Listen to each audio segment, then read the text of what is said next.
the lake beneath. The vacation had been impulsive, a much-needed escape from the stresses of city life. Laura and her husband Ben had taken their 2 children, Ethan and Lily, to a remote cabin deep in the forest. It was a place they had found through an old listing online, tucked away from the rest of the world. It promised solitude, beautiful views, and most of all, the pristine waters of a hidden lake, which had enticed Ben. The drive had been long and winding, the roads growing narrower and more rugged as they entered the forest. Tall, ancient trees loomed over them, their branches entwining above the road to form a dark canopy. As the GPS signal flickered out, Ben assured them they were close. And then, after a final sharp turn, the cabin appeared, nestled in a clearing with the lake just beyond it. It was beautiful. The water stretched out like a perfect mirror, reflecting the rich green of the trees and the clear blue of the sky. The air was fresh and cool, with the faintest hint of pine. Lily and Ethan had immediately scrambled out of the car, eager to explore the shoreline, while Laura stood beside Ben, breathing in the peacefulness of it all. It felt too perfect to be real. The first couple of days passed without incident. The children splashed in the shallows, skipping stones and laughing under the summer sun.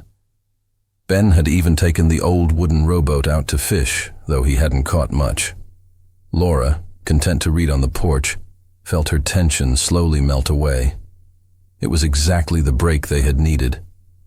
But on the 3rd day, things changed. It started with the ripples. Ethan had been tossing rocks into the lake, watching them skip across the surface, when he noticed something odd.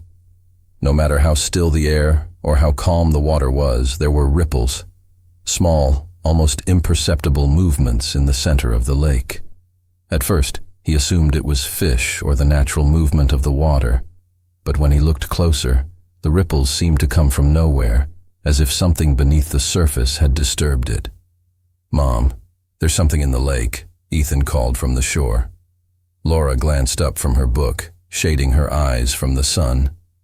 She saw Ethan standing near the water's edge, squinting at the ripples. "It's probably just fish, sweetie," she replied. Ethan didn't seem convinced, but he shrugged and continued playing. That night, after the children had gone to bed, Ben sat on the porch, sipping a beer and staring out at the lake. The moon hung low in the sky, casting a pale glow over the water, but something about the way the light played on the surface made Ben uneasy. It was too still, unnaturally so, except for those same ripples, small, circular, and disturbingly steady. He mentioned it to Laura as they went to bed. "I'm sure it's nothing," Laura said, though her voice carried a hint of uncertainty. "It's probably the water shifting, or currents." Ben nodded, but sleep didn't come easily that night. His mind kept drifting back to the ripples, to the odd sensation that something was out there, lurking beneath the water, watching them. The next day, Lily was the first to notice the change. She had been wading in the shallows, her tiny feet splashing in the cold water, when she stopped abruptly. Her eyes widened, and she stared down at her reflection in the water. "Mom! Dad!" she shouted, her voice high-pitched with excitement. "Come look!" Laura and Ben rushed over concerned, but when they arrived, they saw nothing out of the ordinary, just their daughter standing ankle-deep in the lake, her hair dripping wet. "What is it, Lily?" Laura asked, kneeling beside her. "There was a face," Lily whispered, pointing at the water. "I saw a face looking up at me." Ben's stomach twisted. "It was probably your reflection, sweetie." "No," Lily insisted, her voice growing more frantic. "It wasn't me. It was someone else, a woman with long hair. She was smiling at me." Laura's face paled. She and Ben exchanged a nervous glance, but they brushed it off, comforting Lily and leading her away from the water. They convinced themselves it was just a trick of the light or Lily's overactive imagination.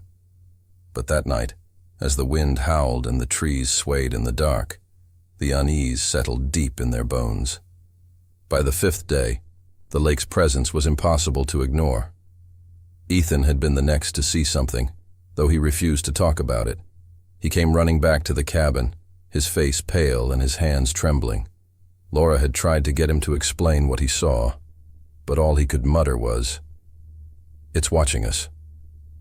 Ben tried to act calm, but the tension was building. He couldn't shake the feeling that the lake was hiding something. That night, after everyone had gone to bed, he grabbed a flashlight and ventured down to the water's edge alone. The night was eerily quiet, except for the occasional rustling of leaves and the gentle lap of water against the shore. Ben stood there, his flashlight flickering over the lake. The water was still, like glass, reflecting the trees and the sky. Then the ripples started again, soft, steady circles in the center of the lake. Ben narrowed his eyes, straining to see through the darkness.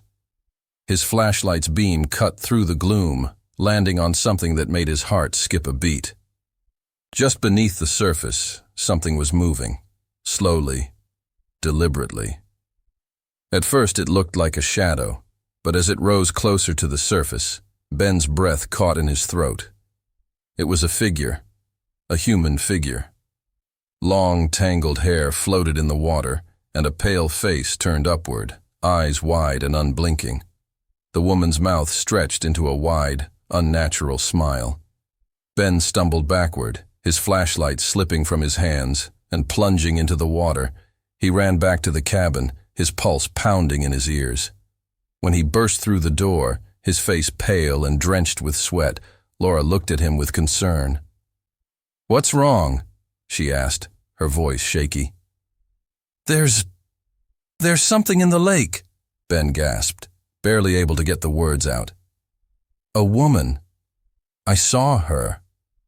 Laura's face went white. She didn't need him to explain. She had seen the signs, too. Ethan's fear, Lily's strange vision, the ripples. It had all been leading up to this. The following day, they decided to leave. As Ben packed the car, he noticed Ethan standing by the shore, staring out at the lake. His back was turned, but something about his posture made Ben's blood run cold. "Ethan, get away from there!" Ben shouted, but Ethan didn't move. He stood there, his arms hanging limply at his sides, his eyes fixed on the water. "Ethan!" Laura cried, running toward him. But just as she reached him, she saw it. The pale hand, rising from beneath the surface, slender fingers reaching out of the water. It wasn't just a hand. The whole figure was emerging, crawling up from the lake, her soaked hair clinging to her face, her eyes fixed on Ethan with that same horrible, hungry smile. "Run!" Laura screamed, grabbing Ethan and pulling him back toward the car. The woman from the lake dragged herself onto the shore, her wet, bloated body moving unnaturally, her eyes never leaving Ethan. The smile grew wider, stretching impossibly across her face, revealing rows of jagged, broken teeth. Ben and Laura shoved the kids into the car, their hearts pounding with terror. Ben floored the gas pedal, and the car lurched forward, speeding away from the lake. As they disappeared down the narrow road, Laura glanced in the rearview mirror one last time. The woman was standing at the edge of the lake, her eyes glowing in the dark, and though they were miles away, Laura could still hear the faint sound of water lapping against the shore, carrying with it the soft, eerie laughter of the thing that lived beneath. The lake had been waiting for them, and it wasn't finished. As they drove away from the cabin, Laura's mind raced with the horrific realization. The lake wasn't just some body of water. It was alive. It had been feeding on something, people, souls, whatever it could claim. And it had almost taken Ethan. But the worst part was the gnawing thought that nagged at her, even as the trees blurred past in the darkness. What if they hadn't really escaped?